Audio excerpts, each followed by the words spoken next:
Olá! Nesse vídeo vamos apresentar os resultados iniciais de duas pesquisas de iniciação científica, sendo uma sobre rotoscopia, feita por mim, e uma sobre captura de movimento, feita pela minha colega Giovana. Por estarmos fazendo nossa pesquisa em colaboração e os temas serem relacionados, decidimos fazer apenas um vídeo. Nossos estudos se dividem em duas etapas principais. A primeira, uma pesquisa bibliográfica, e a segunda, um trabalho experimental.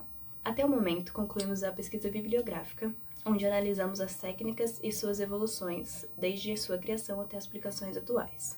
E na segunda parte, iremos realizar uma animação experimental com as técnicas estudadas. Agora eu vou falar um pouco mais sobre o que estudamos até aqui, começando pela rotoscopia. A rotoscopia é uma técnica que utiliza cenas filmadas para a criação de animações. Essa técnica surgiu em 1917, com os irmãos Dave e Max Fleischer, que patentearam o rotoscópio pelos estúdios Fleischer. Na época, a animação era um campo novo e desafiador, e a rotoscopia surgiu com o objetivo de viabilizar a representação de movimentos complexos, de forma mais natural e eficiente. A primeira animação a empregar a técnica foi a série Out of the Inkwell, de 1915. A técnica foi utilizada também fora dos estúdios Fleischer. A Disney, por exemplo, utilizou na animação de Branca de Neve, de 1937. Porém, os animadores restringiram a rotoscopia apenas para quadros-chaves, para que assim eles pudessem preservar a fluidez da animação tradicional. Com o tempo, a rotoscopia também ganhou espaço na indústria musical, sendo destaque no icônico videoclipe Take On Me, de 1985, da banda a-ha.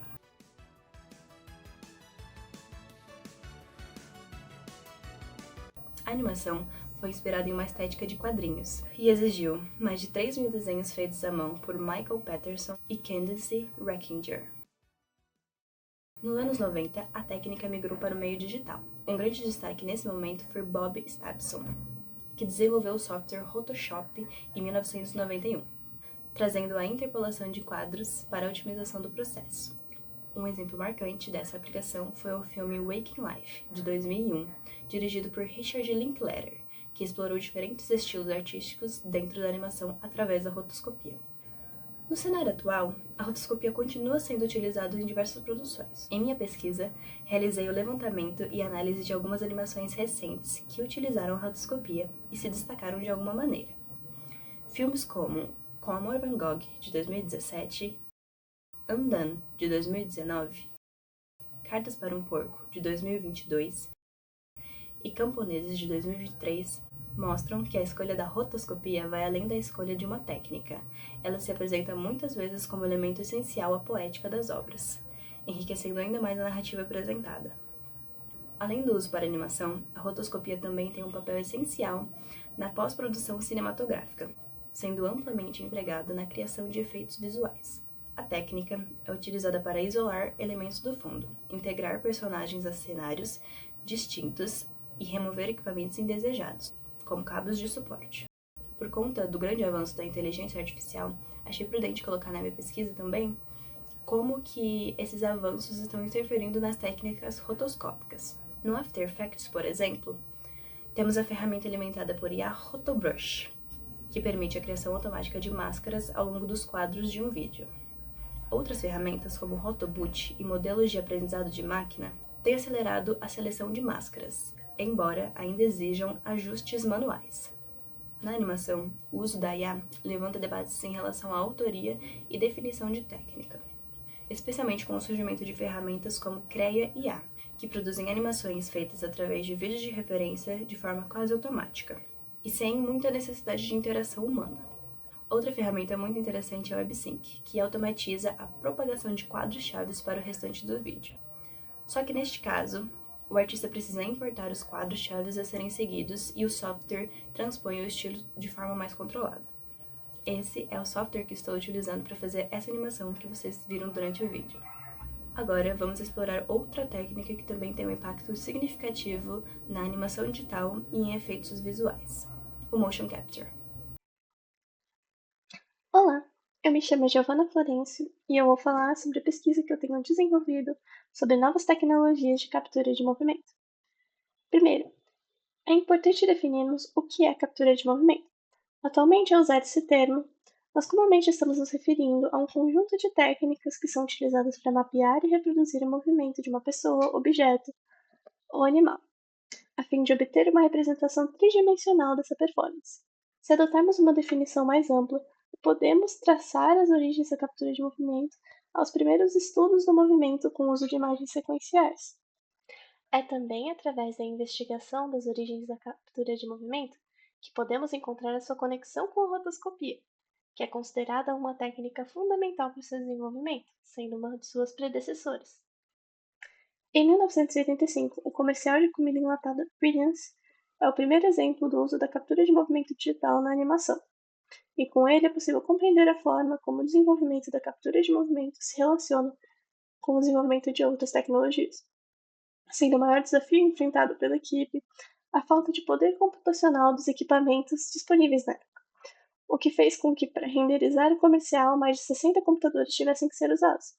Por volta dos anos 90, a captura de movimento começa a ganhar espaço na indústria dos jogos eletrônicos, com jogos como FX Fighter, de 1995, e também começa a aparecer em algumas das suas primeiras produções cinematográficas, como o filme Exterminador do Futuro 2, de 1991. Com a chegada dos anos 2000, a captura de movimento começava a se estabelecer como uma alternativa viável para a produção de animações e efeitos visuais, com seu uso nas indústrias de filmes e jogos, crescendo ainda mais.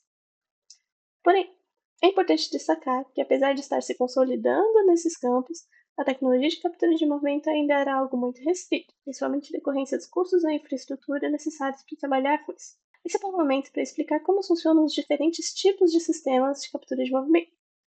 Esses sistemas são divididos com base nos princípios físicos utilizados, sendo eles sistemas ópticos, que utilizam câmeras, sistemas mecânicos, que podem ser divididos em acústicos inerciais e protéticos, e também, por fim, os sistemas eletromagnéticos. Entre esses, os que mais estamos acostumados a ver são os sistemas ópticos, que utilizam marcadores e trajes de captura, como aqueles que vemos em filmes de Hollywood, por exemplo. Entretanto, na última década, a popularização de tecnologias como a realidade virtual tiveram um papel muito importante em expandir as aplicações da captura de movimento, criando uma demanda por sistemas menores e mais baratos que pudessem ser utilizados por seus consumidores, permitindo que o público geral tivesse um contato com dispositivos de captura muito mais acessíveis do que aqueles utilizados em grandes produções.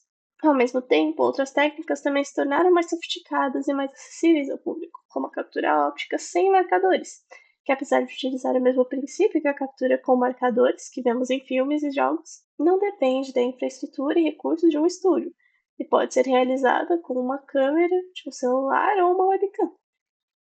É importante reforçar que, ao dizer que esses recursos são mais acessíveis, estamos falando em comparação às condições de acesso que existiam antes, já que é claro que esse tipo de tecnologia ainda é algo que a maioria das pessoas não tem acesso ou sequer contato. Um fenômeno que ajuda a evidenciar o impacto da democratização desses recursos é o fenômeno dos youtubers virtuais, também conhecidos como VTubers. Eles consistem de personagens virtuais que, através de modelos que utilizam a tecnologia de captura de movimento, interagem com uma audiência ao vivo ou em vídeos gravados. Esses modelos são similares ao modelo que eu estou usando hoje, claro que talvez muito mais complexos e mais elaborados. E é isso que eu busco realizar na próxima etapa da minha pesquisa, explorando os recursos que estão ao meu alcance para descobrir novas possibilidades de aplicações. Agora nós vamos encerrar a nossa apresentação.